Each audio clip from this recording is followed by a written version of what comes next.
Never sa lahat ng game namin na inagagawan na maging first 5. Kunyari, may magbo-volunteer ko nga si JC. Ito ang first 5. Tapos, ito.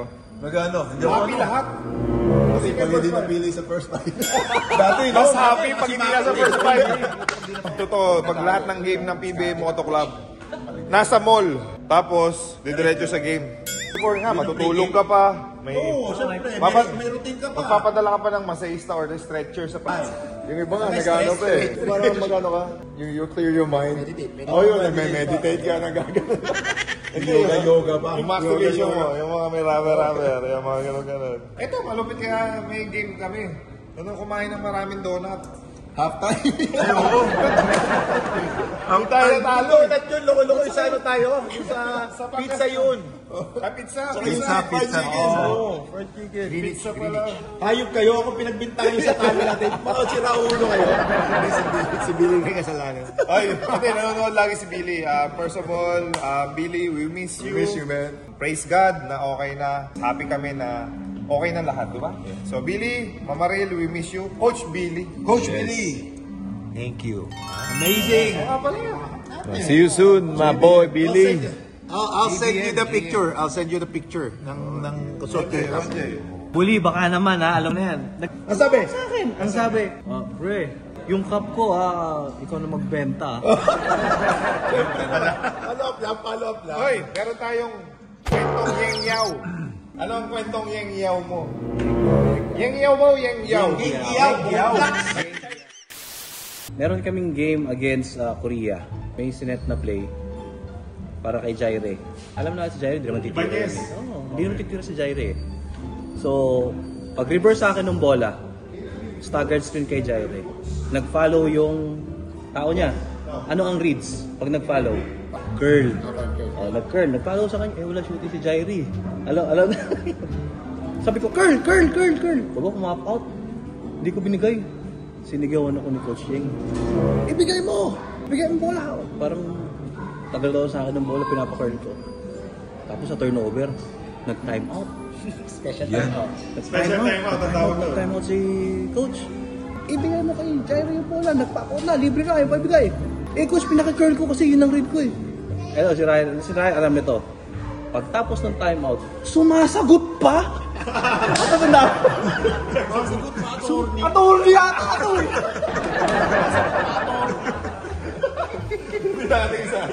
Magalit si Coach Yeng. Mula yung parati, Oo. Yung... Naging ano yun? Nalaman ko lang yun after ng game. Lumapit sa akin ito, puta master. Si Coach Yeng galit na galit. Ang sabi, May sumbong yan. sumasagot ka pa raw. Attorney yata ito eh. Sabi ni Coach Yeng, sumasagot pa lahat kami nandito sa beach. Gato. Pero ikaw, as a round game win happy ka na naging coach mo si Coach? Oo naman. Sa totoo lang, lahat masasabi na naging happy sila. The way na i-coach sila ni Coach Yeng. Kasi si Coach Yeng, kung sa tingin mo hindi ka magaling, lalabas yung potential mo dahil sa kumpiyansang ibibigay niya sa'yo. Nasa iyo na lang yun kung pagtatrabahuan mo o magstay ka lang dun sa andong ka lang. Diba? Yun yung lagi sinasabi namin. Wala akong pakialam doon sa mga ginagawa nyo basta magpagaling kayo ng sarili nyo. Wala sa sasabing extra. Pero responsibility nyo, kung paano kayo gagaling. Natitingin niya sa ensayo, kung maayos kayo, yun yung i-base niya para gamitin kayo sa game. So, ako personally, meron akong what if eh. Ikaw, naging player ka ni Coach Yeng. Ikaw hindi. National team. Ako, never ko na-experience ni Coach Yeng. Pero lagi niya akong inaasar. Pero hindi niya ako kayang asarin. Kasi hindi ako napipikon eh. Pero mga napipikon yung mga sinisigawan ng monkey, ngayon, yung mga ano. Anong reaction? Ngayon, meron ako what if ngayon. If lumaban ako kay Coach Yeng, kunyari, sinabihan niya ako ng, Uy, Manhover! Gago! Di ba ginaganon? Bakla. Oh, yun. Paano pag sinabi ko sa kanya? Paano pag sinabi ko sa kanya? Ikaw, kalbo ka, kalbo. Oh? So, pwede siya makasal pero bawas siya nasarin? Hindi, lalo kang trash talk nun. Hindi ka na trash talk nun. Alam niyo na gagawin dyan, ha? May mga poser ka. Marami magpipresenta, hindi nyo pala kayo. Coach, pasok niyo ako. Gagawin naman namin, Kunyari, ikaw, di ba, takbo ka ng takbo.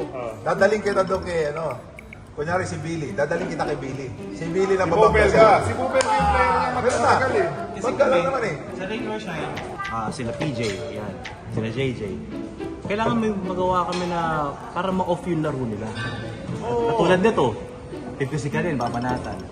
So, sa kami, sige, daan mo dito. Lalo si PJ at si James. Laging finals, Nawawala, umihinto kasi. Yung Kasi finals. alam namin yung stats. Kunyari, si JJ, kung nag-i-score, nag-average siya ng mga 15 points per game. Alam namin lahat ng kada player, alam namin stats. So, ang gagawin namin, i-stop lang namin si JJ. Physically, babanatan mo. Gagawa ka ng way para lang hindi niya maabot yung para hindi niya maabot yung stats niya. Kunyari nababa mo lang siya ng 8 points kasi okay si coaching, na kay coach yun. JJ 8 points okay yan. Very good Aranya. Very good Aranya. Hindi ikaw. Oy, Ron J. Buenape, si Kagiwa, binantayan mo. Kinain ka. Meron pa isa, nasa Lanao kami. Hinebra kayo kalaban namin. Hindi makakalimutan yan. Merong play, nag-ISO si Labagala, si Rob Labagala, nag-ISO. Naiiwan niya, nasa corner ako. Siyempre, sa akin dumay, sa help ako. Pag help ko, puta, pinasa kay tubig. Ay, puta, shoot, pasok. Isa na. Naulit na naman. Iniisip ko ngayon kung mag-help pa ako. Naiwan naman si Tiwa yata yung bantay. Hindi ako sure. Naiwan. Humhelp na naman ako. Nakashoot na naman. Time out ka agad. Roger! Para kang estatwa! Eh, doon na uso yung statue defense. Puta, ito, hayop to eh. Ito palagi eh. Master. Gato to! Master, statue defense ka na naman ah. Ano daw? Laban natin. Tama nagkwento yung yung kamay mo sa Dribble ka na, Hinebra kalaban namin noon. Hinebra kalaban namin yung si John Wilson yun. Pag labas ko, Pinky, labas ako sa top. isolation. Isolation yun eh. May downspin kay Paulie. May downspin pa kay Paulie. Hindi ko na binigay kasi kaya. Ikaw na yun, syempre. Sa Ronald Buenape yun eh. Pag crossover ko, yung bola nawala sa kamay.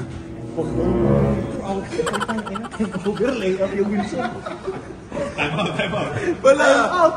Anong ginagawa mo? Wala na. Sa dagaw yun eh. Ang hilig mo mag-dribble, ang liit ng kamay mo. Dribble, ganun.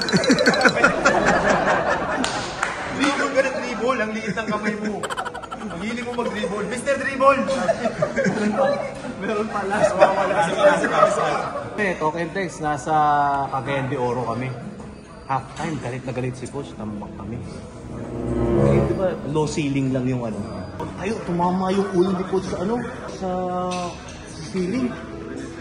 Yun muna, sobrang galit niya. Hindi siguro makaano. So, kita namin, ito katabi ko, nalito eh. Nalito si Ryan. Sabi sa akin, nakita mo? Oo, sabi nga. Promise, hindi ako nagsisinungaling. Lagi ito si Aranya. Pag may nagawa si Coach Yeng, Siya agad. oo. Master, nakita mo?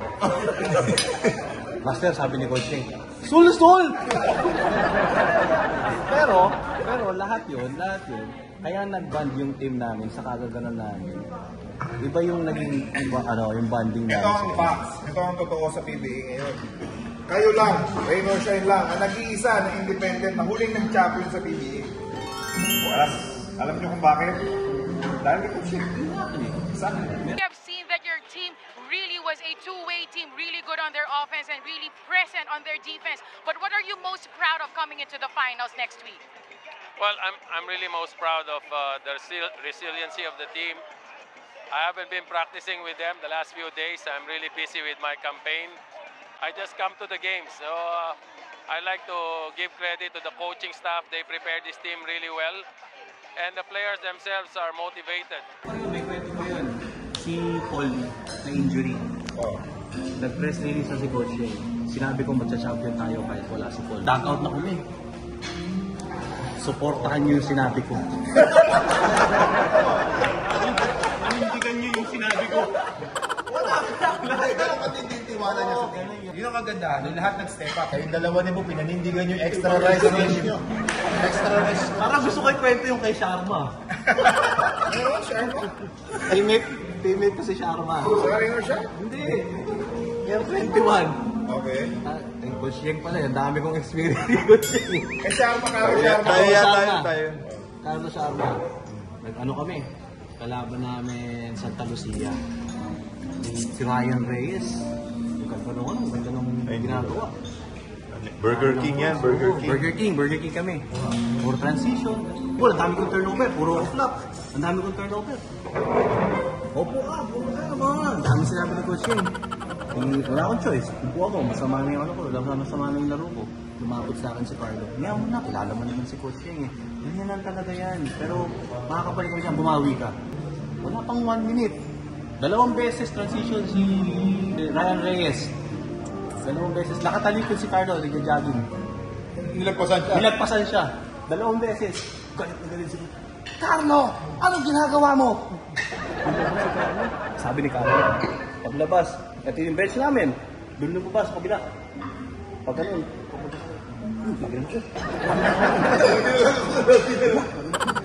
lumapit sa akin.